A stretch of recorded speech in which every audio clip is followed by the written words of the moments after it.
అన్న నమస్తే అన్న. నమస్తే బ్రదర్. అన్న ఇప్పుడు చూసుకుంటే నిన్న కూటమి ప్రభుత్వం ఒక నూతన విధానానికి శ్రీకారం చుట్టింది. అదేంటంటే వాట్సాప్ గవర్నెన్స్. వాట్సాప్ పరిపాలన అనేది అందుబాటులో తీసుకొచ్చారు.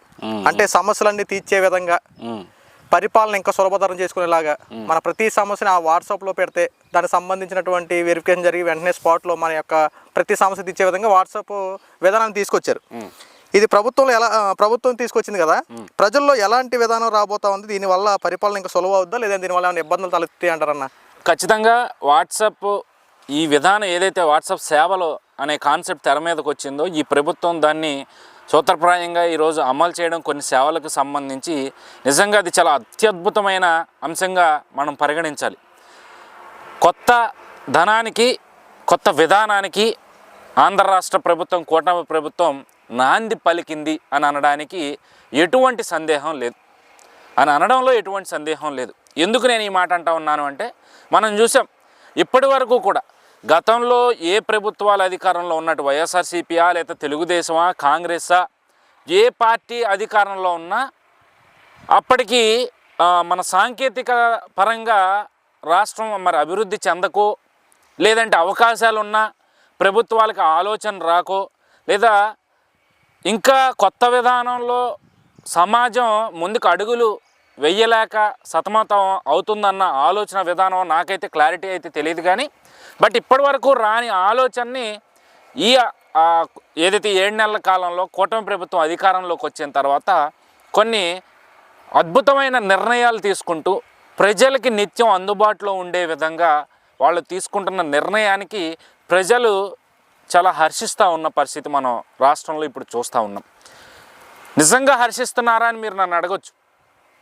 మనం చాలా ఖచ్చితంగా నేను చెప్పగలను, ప్రజలు ప్రతి అంశాన్ని కూడా చాలా నిశితంగా పరిశీలిస్తూ ఉన్నారు.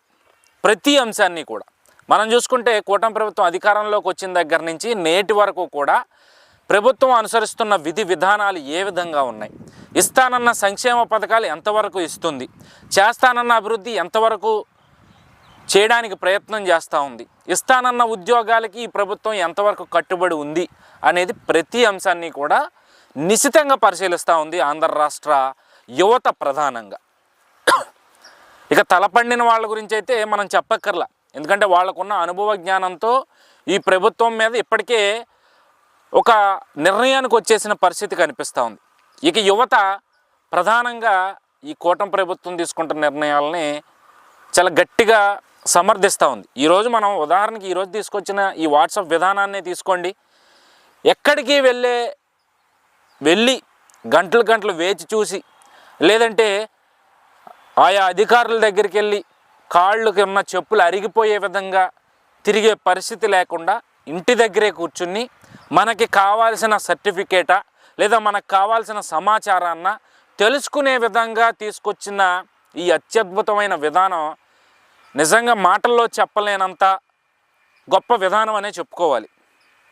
ఎందుకంటే మనం చూసాం కదా, నేను మొదట్లో చెప్పినట్టుగా సొసైటీలో ఏ వ్యక్తి అయినా సరే రాష్ట్రం విడిపోకముందా రాష్ట్రం విడిపోయిన తర్వాత అయినా ఏదన్నా ఒక అంశం గురించి మనం తెలుసుకోవాలన్నా లేదా మనకు ఒక సర్టిఫికేట్ కావాలన్నా ఆఫీసుల చుట్టూ ఏదైతే కాళ్ళకున్న చెప్పులు అరిగిపోయేలాగా తిరిగి విసిగి వేసారిపోయి ఏంట్రా మాకి కర్మ అని చెప్పి ఆవేదన చెందిన బడుగు బలహీన వర్గాలకి ప్రధానంగా ఇది ఖచ్చితంగా చాలా అద్భుతంగా ఉపయోగపడుతుందనే చెప్పుకోవాలి.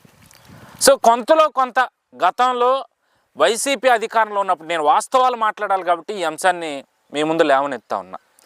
గతంలో వైఎస్ఆర్సీపీ అధికారంలో ఉండగా చేసిన మంచి పని ఏదైనా ఉంది అంటే నేను వాలంటరీ వ్యవస్థ గురించి మొత్తంగా నేను మాట్లాడిన కానీ కొంతవరకు వాలంటీర్లు అంటే ఏ రంగంలో అయినా సరే చీడపురుగులు ఉంటాయి, ఖచ్చితంగా మంచి ఉంటుంది చెడు ఉంటుంది. నేను ఇక్కడ చెడు గురించి మాట్లాడను.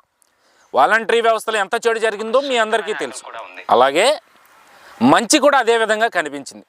ఎందుకంటే గతంలో ఏదన్నా అవసరం ఉండి మనకి ఏదైనా సర్టిఫికేట్లు కావాలన్నా ఏ విధంగా మనం అప్లై చేసుకోవాలి, మన దగ్గరికి ఆ సర్టిఫికేట్ రావాలంటే మనం ఏం చేయాలి అనేది వాలంటీర్ల ద్వారా కొంతవరకు మంచి జరిగింది అనేది నేనైతే భావిస్తూ ఉన్నా. సో దీని ద్వారా లబ్ధి పొందిన వాళ్ళకు కూడా దాని గురించి తెలిసే ఉంటుంది. ఇక ఆ స్టెప్ తర్వాత ఇప్పుడు ఈ కూటమి ప్రభుత్వం తీసుకున్న ఏదైతే ఈ స్టెప్ ఉందో వాటన్నిటినీ కూడా దిగదుడిచే విధంగా, వాటినన్నింటినీ కూడా ప్రజలు మరిచిపోయే విధంగా అద్భుతమైన విధానాన్ని తెర మీదకి తీసుకురావడం నిజంగా ప్రజలకి ఉపయోగపడే అంశంగానే నేను భావిస్తూ ఉన్నా. ఎందుకంటే నేను కూడా పొద్దున్నే ట్రై చేశా సరదాగా, అసలు నిజంగా గవర్నమెంట్ చెప్తున్నట్టు ఈ వాట్సాప్ సేవలు నిజంగా మనకు ఉపయోగపడతాయా లేదా అని చెప్పి నిన్న అంతా నేను ఏదో హడావుడిలో చూడకపోయినా మార్నింగ్ లేచిన తర్వాత నెంబర్ ఒకటి ఇచ్చారు కదా, 9552300009 అనేది ఏదైతే ఈ వాట్సాప్ సేవలు గవర్నమెంట్కి సంబంధించిన రంగాల్లో మనకి రెవెన్యూ డిపార్ట్మెంటా, హెల్త్ డిపార్ట్మెంటా, లేదంటే రైతులకి సంబంధించిన అంశాలు కావచ్చు, లేదా ఇతరత్ర దాదాపుగా 150 రంగాలకు సంబంధించి ఈ వాట్సాప్లో సేవల్ని అందించడానికి ఈ ప్రభుత్వం పూనుకుంది. దానికి ఏదైతే టెస్ట్ శాంపుల్గా ఒక 6 సేవల్ని ప్రస్తుతానికి ఈ గవర్నమెంట్ అమల్లోకి తీసుకొచ్చింది. సో అవి కూడా నేను ఒకసారి మీకు చదివి వినిపిస్తాను ఏమేమి ఉన్నాయి ఏంటి అనేది. ఒకటి దేవాలయ బుకింగ్ సేవలు. అలాగే దేవాలయ బుకింగ్ అంటే మనం ఏదన్నా రాష్ట్రంలో ఉన్న టెంపుల్స్కి మనం వెళ్ళాలి అనుకుంటే ఏ టెంపుల్కి మనం బుక్ చేసుకోవాలనుకున్నా అది ముందుగానే మనం బుక్ చేసుకోవచ్చు. సో మరి ఈ టెంపుల్స్లో ప్రస్తుతానికి వీళ్ళు పెట్టిన టెంపుల్స్ ఏంటయ్యా అంటే శ్రీశైలం శ్రీ భ్రమరాంబ మల్లికార్జున స్వామి వారి దేవస్థానం, అలాగే కాణిపాకం స్వయంభు శ్రీ వరసిద్ధి వినాయక స్వామి వారి దేవస్థానం, అలాగే సింహాచలం శ్రీ వరాహి లక్ష్మీ నరసింహస్వామి వారి దేవస్థానం, విజయవాడ శ్రీ దుర్గా మల్లేశ్వర స్వామి వారి దేవస్థానం, అన్నవరం శ్రీ వీర వెంకట సత్యనారాయణ స్వామి వారి దేవస్థానం, ద్వారకా తిరుమల శ్రీ వెంకటేశ్వర స్వామి వారి దేవస్థానం, శ్రీకాళహస్తి శ్రీకాళహస్తీశ్వర స్వామి వారి దేవస్థానం. సో ఇవి దేవాలయానికి సంబంధించి మనం ప్రస్తుతానికి బుక్ చేసుకోదలుచుకున్న అంశాలు. ఇక ఫిర్యాదు పరిష్కరణ సేవలు, మనకి ఏదైనా ఇబ్బందులు ఉన్నాయి రాష్ట్రంలో, వాటికి సంబంధించి మనం ప్రభుత్వానికి మన సమస్యను తెలియజేయాలనుకోవడం, ఆ కంప్లైంట్ని రేస్ చేయాలనుకున్నప్పుడు సో దీని ద్వారానే, ఇదివరకంటే మనం కలెక్టర్లకు అర్జీలు పెట్టుకోవడం, లేదా లోకల్గా ఉన్న ఎవరైతే సచివాలయ ఉద్యోగుల లేదంటే లోకల్గా ఉన్న అధికారులని విఆర్ఓ విఆర్ఏ సంబంధించిన ఏదైతే రెవెన్యూ డిపార్ట్మెంట్ ఉందో వాళ్ళకి మనం ఏదన్నా సేవల్ని అందించాలి, మన సమస్యల్ని చెప్పుకోవాలనుకున్నప్పుడు ఒక్కొక్కసారి వాళ్ళు సక్రమంగా పనిచేసే వాళ్ళు అయితే మన సమస్యని సరిగ్గా వినడానికి ముందుకు వచ్చేవాళ్ళు, లేదు అంటే చిరాకు పట్టడం, లేదా 1కి 10 సార్లు తిప్పించుకున్న పరిస్థితులు మనం చూసాం. సో ఇప్పుడు అలాంటి ఇబ్బందులు ఏమీ లేకుండా నేరుగా ఫిర్యాదు పరిష్కరణ సేవలంటూ కూడా మరొక అంశాన్ని ప్రస్తుతానికి అమల్లోకి తీసుకొచ్చింది ఈ కూటమి ప్రభుత్వం. అలాగే ఏపీఎస్ఆర్టీసీ సేవలు, అక్కడ ఏదైనా సమస్యలు ఉన్నా లేదంటే టికెట్స్ మనం ముందుగానే బుక్ చేసుకోవాలనుకున్నా ఈ యాప్ ద్వారా ఈ వాట్సాప్ సేవ ద్వారా మనం వినియోగించుకోవచ్చు. అలాగే ఎనర్జీ సేవలు, మన కరెంటు బిల్లులు కట్టుకోవాలన్నా లేదా కరెంటుకి సంబంధించిన మనకి ఏదైనా సమస్యలు ఉన్నా సో వాట్సాప్ సేవల ద్వారా మనం వాటిని వినియోగించుకోవచ్చు. అలాగే సిఎంఆర్ఎఫ్ సేవలు, డైరెక్ట్గా మనకి సీఎం ఆఫీస్ నుంచి కానీ అక్కడ సంబంధిత అధికారుల దగ్గర నుంచి కానీ మనకి ఏదన్నా అవసరాలు ఉన్నా లేదంటే సిఎంఆర్ఎఫ్ ఫండ్స్ కావచ్చు, ఇవన్నీ కూడా దీని ద్వారానే మనం ఆ సేవలను వినియోగించుకునే అవకాశం కల్పించింది. అలాగే సిడిఎంఏ సేవలు, రెవెన్యూ సేవలు, ఆరోగ్యశ్రీ కార్డు సేవలు, అలాగే పోలీస్ శాఖ సేవలు. సో ప్రస్తుతానికి ఇవి మాత్రమే ఈ వాట్సాప్ సేవలు అందుబాటులో ఉన్నాయి. మరికొన్ని రోజుల్లో ఖచ్చితంగా అయితే ఇవి ప్రజలకి, సామాన్యులకి ప్రధానంగా బలంగా ఉపయోగపడే అంశం అయితే కనిపిస్తూ ఉంది. ఇవి ఖచ్చితంగా సక్సెస్ అవుతాయని నేను భావిస్తూ ఉన్నా. అలాగే సామాన్యులు కూడా, ఎందుకంటే ఈరోజు సొసైటీలో లిటరేట్ పీపుల్ ఎక్కువ ఉన్నారు.